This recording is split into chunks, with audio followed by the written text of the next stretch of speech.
Qué gozo estar nuevamente con ustedes en un programa más de Urgente Llamado a la Santidad. Bienvenidos, gracias porque nos permiten entrar en sus hogares, porque nos permiten participar a la luz de la palabra de Dios, de estos temas que nos lleven a reconocer aquella llamada que Jesús nos ha hecho. He venido para que tengan vida y la tengan en abundancia. He venido a traer fuego a la tierra y cuánto deseo que esté ardiendo. Es el fuego del amor de Dios.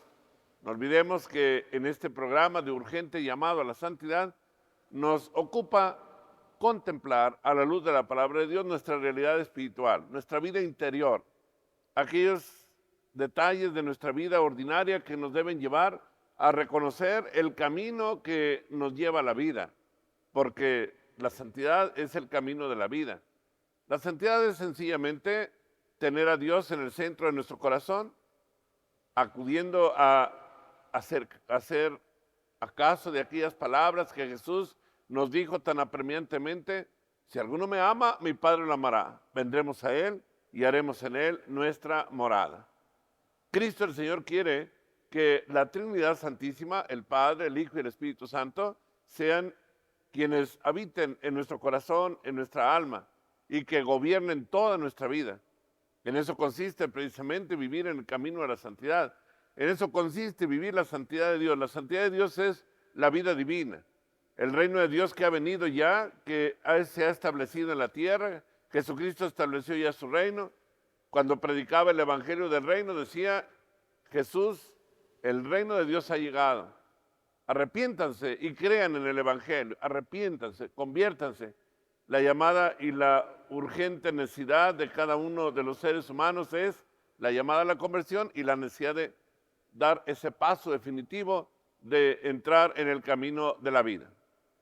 Pero para que podamos encontrar ese camino, caminar de la vida, ese camino de santidad, para que podamos vivir en él, para que Cristo el Señor sea el Rey y Señor de nuestras vidas, para que la Trinidad Santísima habite en nuestro corazón, en nuestro ser, debemos desde luego vivir en la vida de gracia, en la práctica de los mandamientos, en la vivencia de los sacramentos, etcétera. Todo aquello que nos lleva precisamente al compromiso de fe en la práctica de las buenas obras.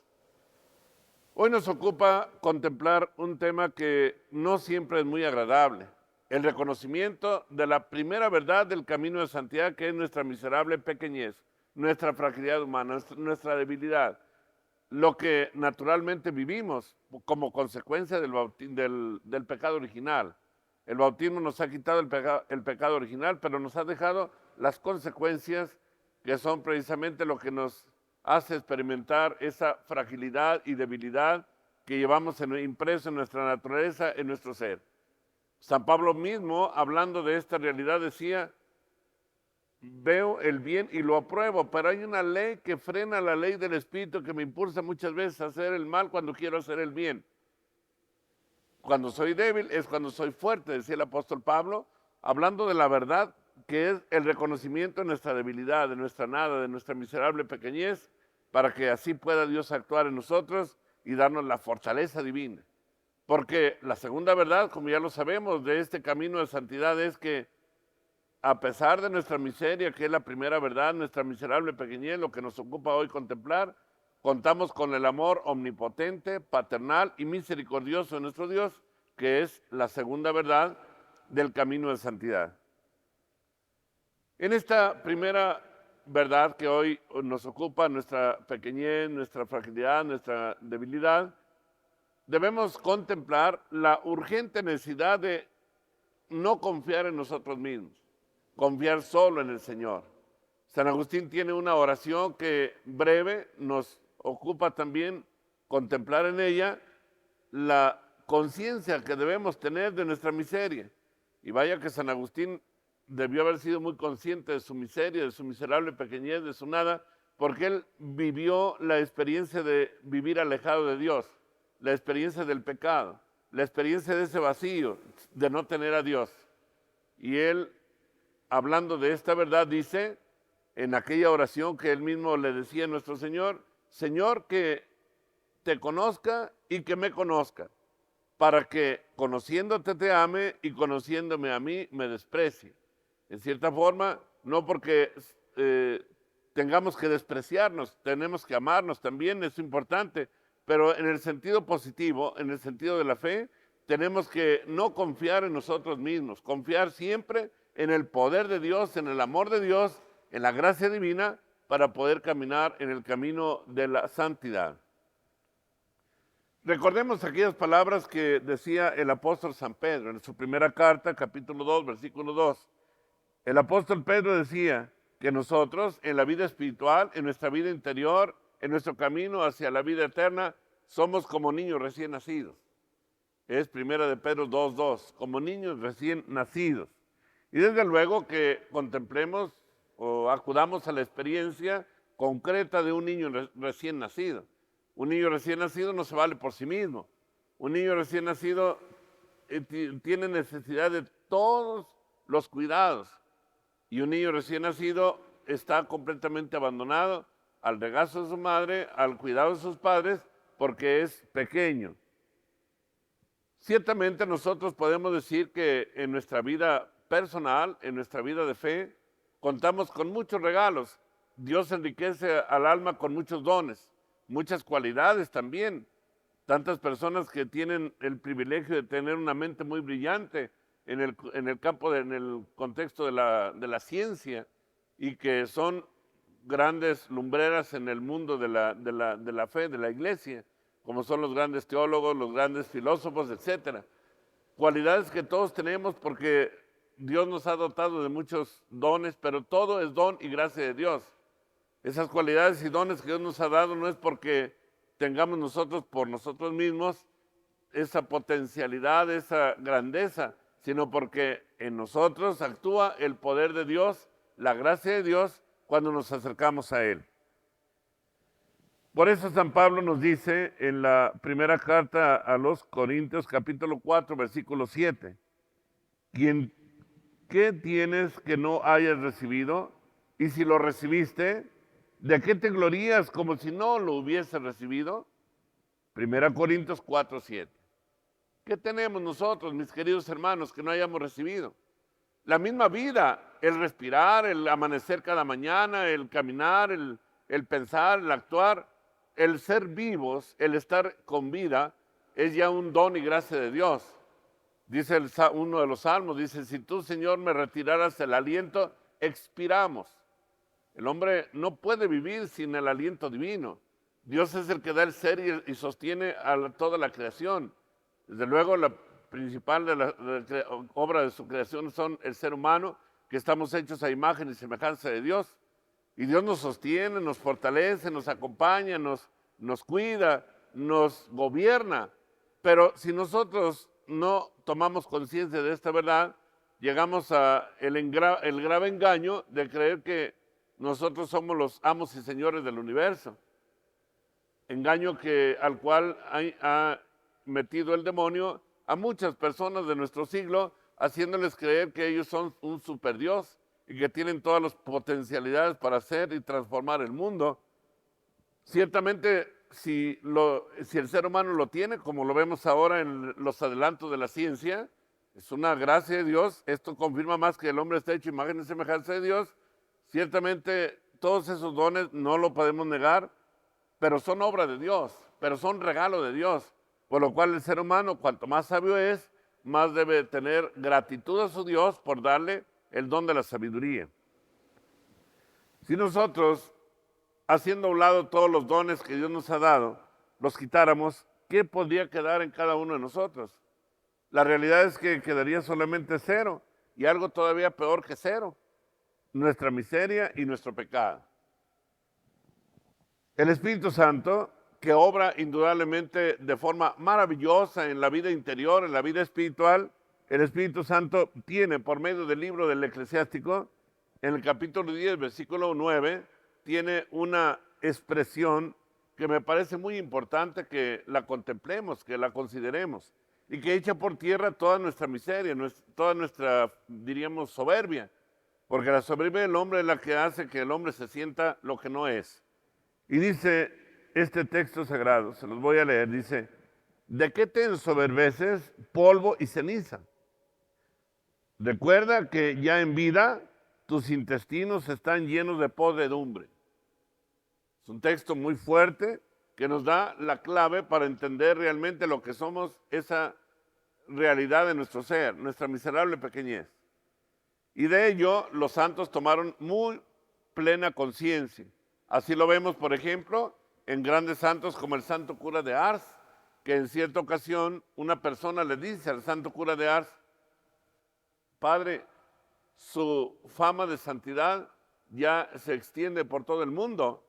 Todos dicen que usted es un gran santo.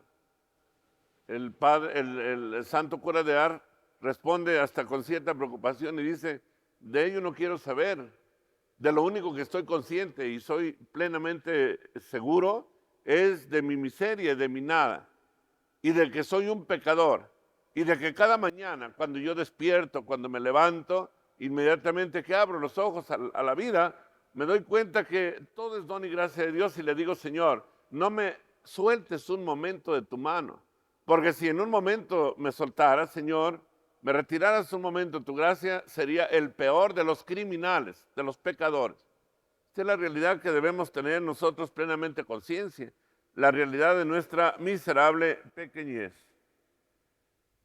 La pequeñez y la miseria del hombre se palpa sobre todo cuando descubrimos nuestras miserias, nuestros pecados, nuestras debilidades, nuestras fragilidades, los fracasos de la vida, todo aquello que nos hace ver nuestra nada y nuestra fragilidad. Mas, sin embargo, hay un problema, y es el problema que debemos nosotros discernir en cada una de nuestras acciones, el problema de la soberbia. La soberbia es un cáncer muy terrible en el alma. La soberbia es la que no permite que nos tomemos conciencia de nuestra nada, de nuestra miseria. El soberbio, como no está en la verdad, está en el engaño, cree ser el centro del universo y se dará cuenta muy pronto de que no es así. El hombre es como un átomo en medio de este mundo. Como no está en la verdad, no está sintonizado con Dios, que es precisamente la verdad. Y aquí es donde viene el problema. Por eso en el mundo hay tantas dificultades y problemas en la vida del ser humano, porque se confía en sí mismo y pronto llega al fracaso.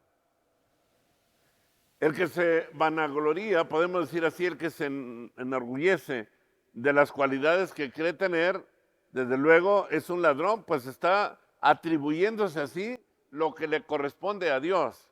Está tomando lo que no es suyo, lo que no le corresponde. No recuerda y olvida con frecuencia que hay un mandamiento que dice: no robarás, y que debe obedecer ese mandamiento en nuestra vida, no solamente a recurrir y quedarnos con los bienes materiales de los demás.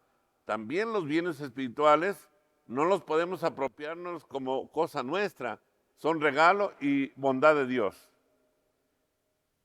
Por eso nos dice la Sagrada Escritura en el libro del Eclesiastés capítulo 10, versículo 7, nos dice que la soberbia es odiosa al Señor y a los hombres.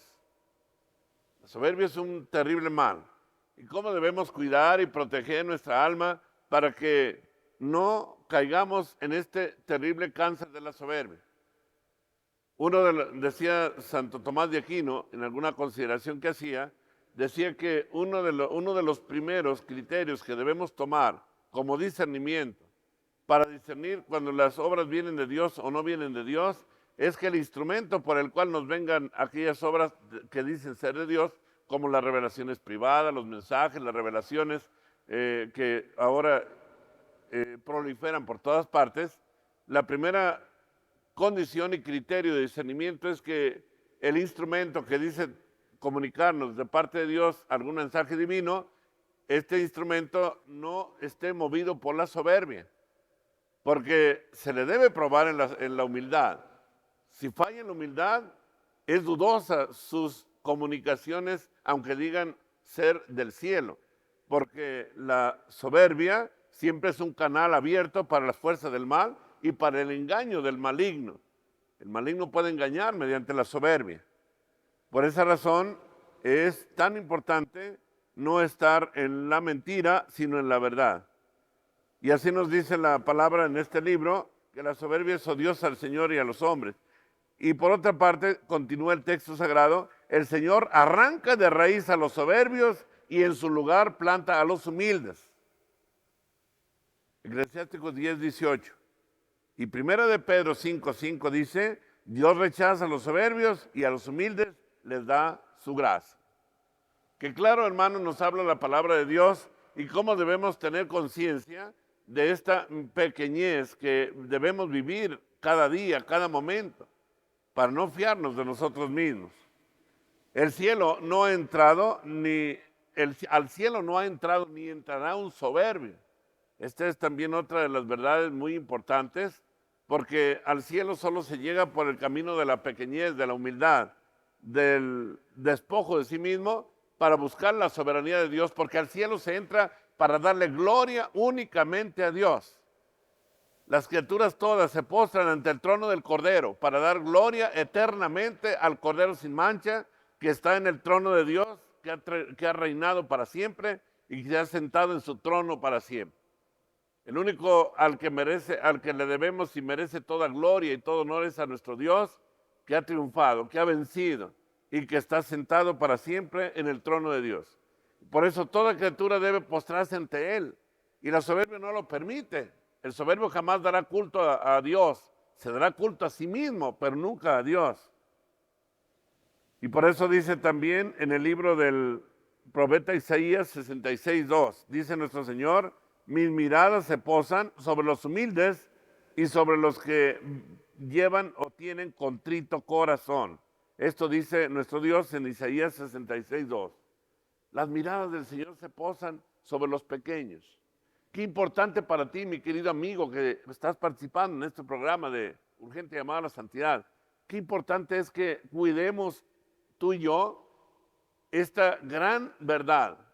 A Dios se le debe todo culto, todo honor, toda gloria, y nosotros solo somos criaturas que estamos al servicio de la gloria de Dios, para no centrar nuestra mirada en nosotros mismos. Toda nuestra vida debe ser una continua alabanza a la gloria de Dios.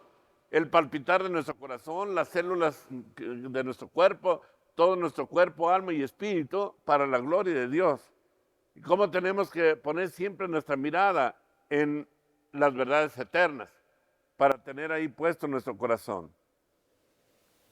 Y por cierta razón, y por citar algunos textos, recordemos aquello que dice el evangelista San Lucas, capítulo 1, versículo del 46 al 56, en el cántico de la Santísima Virgen María.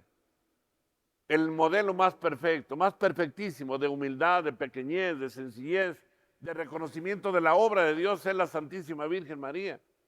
Ese cántico que está en el capítulo 1, 46, 56 es hermoso. Glorifica mi alma al Señor y mi espíritu se llena de gozo en Dios mi Salvador, porque ha mirado la pequeñez de su esclava, Desde ahora me felicitarán todas las generaciones, porque el poderoso ha hecho obras grandes en mí.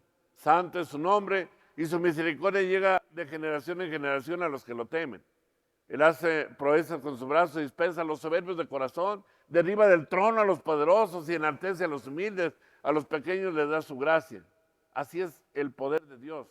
Esas son las palabras de labios de nuestra Madre que están evocando los textos de la Sagrada Escritura. Recordemos que María, nuestra Madre, es la discípula fiel del Señor, que supo ser conocedora de la ley de Dios y conocía las Sagradas Escrituras, y por eso en este pasaje está lleno de referencias de la Sagrada Escritura, en ese cántico del Magnífica. También encontramos en la palabra de Dios aquella parábola del fariseo y del publicano que está en Lucas 18, del 9 al 14, que nos habla precisamente de esa experiencia del hombre pequeño y del hombre soberbio.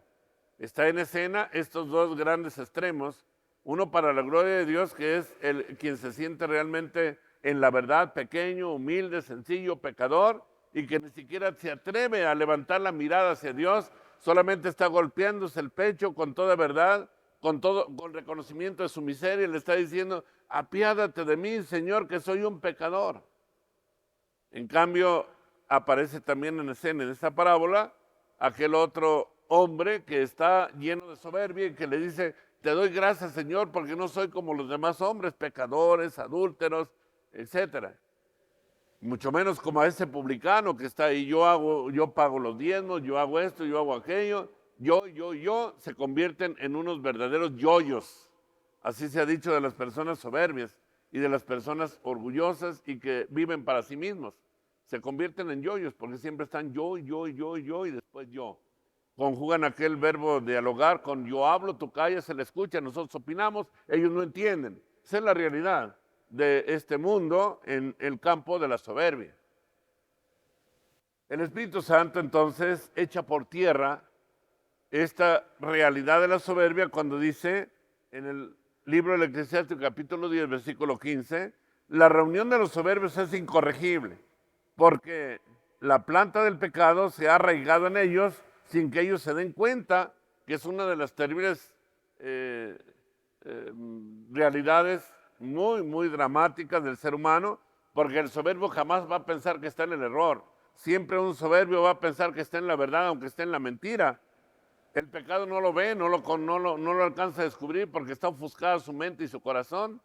Dice en la carta a los romanos, hablando del camino de santidad San Pablo, dice que nuestro Señor, hablando de aquellos que se entregan al vivir en la soberbia y en el pecado, dice, los entregó a su corazón obstinado para que anduviesen según sus antojos. Qué triste realidad cuando el hombre lleno de soberbia se aleja del camino de Dios y el mismo pecado hasta llega a bautizarlo con una actitud de bien. O sea, siente que, aunque esté en el pecado, él siente que está actuando bien. Y aunque le digan, mira, ¿cómo es posible que hagas esto? No es posible. No, yo estoy bien. A mí nadie me puede enseñar nada. Yo conozco, yo sé lo que estoy haciendo, etcétera. Como cuentan una anécdota, resulta un poco chistosa, pero ilustra. Dicen que en cierta ocasión estaba una persona dándole unas buenas mordidas a un pan de jabón y hasta espuma lanzaba por su boca. Y le dicen, Señor, ¿le gusta el jabón? Y dice, no, dice, no, jamás me va a gustar el jabón, pero yo no estoy comiendo jabón, estoy comiendo un queso. Caray, pero ¿cómo si hasta se le ve espuma en la boca es jabón? No, es queso. Pero ¿qué no le sabe? Bueno, eso lo puedo todavía aceptar, sabe a jabón, pero es queso.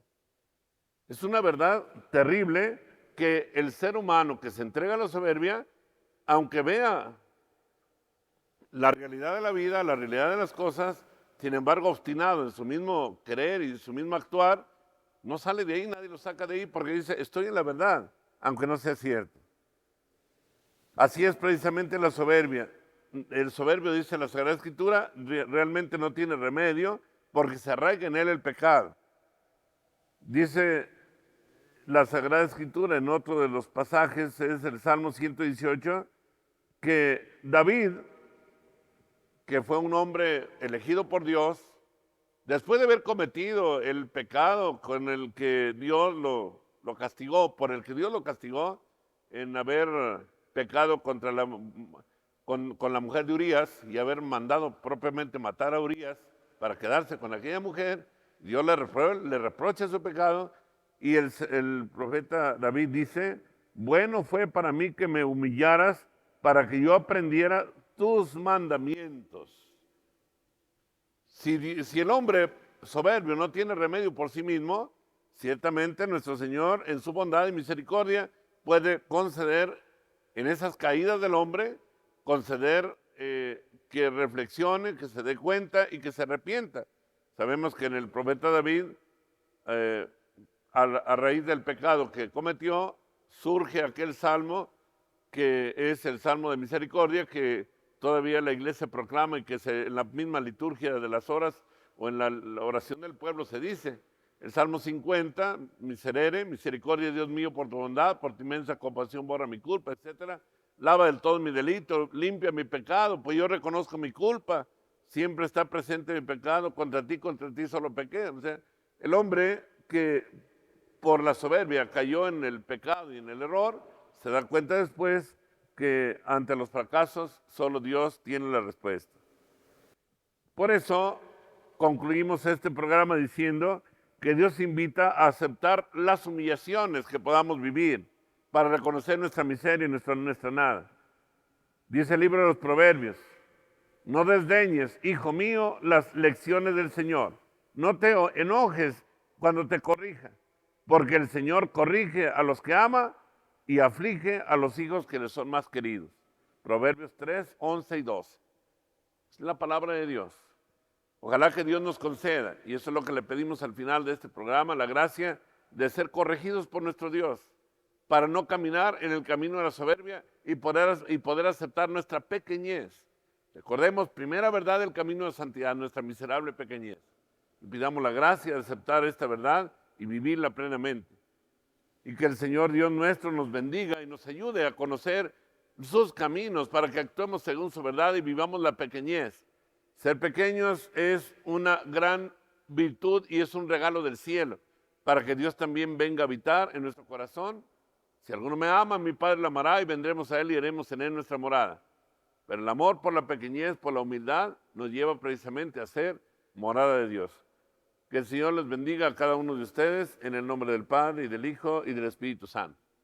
Y les esperamos en un siguiente programa de Urgente Llamado a la Santidad. Que Dios los bendiga. Gracias por permitirnos estar con ustedes.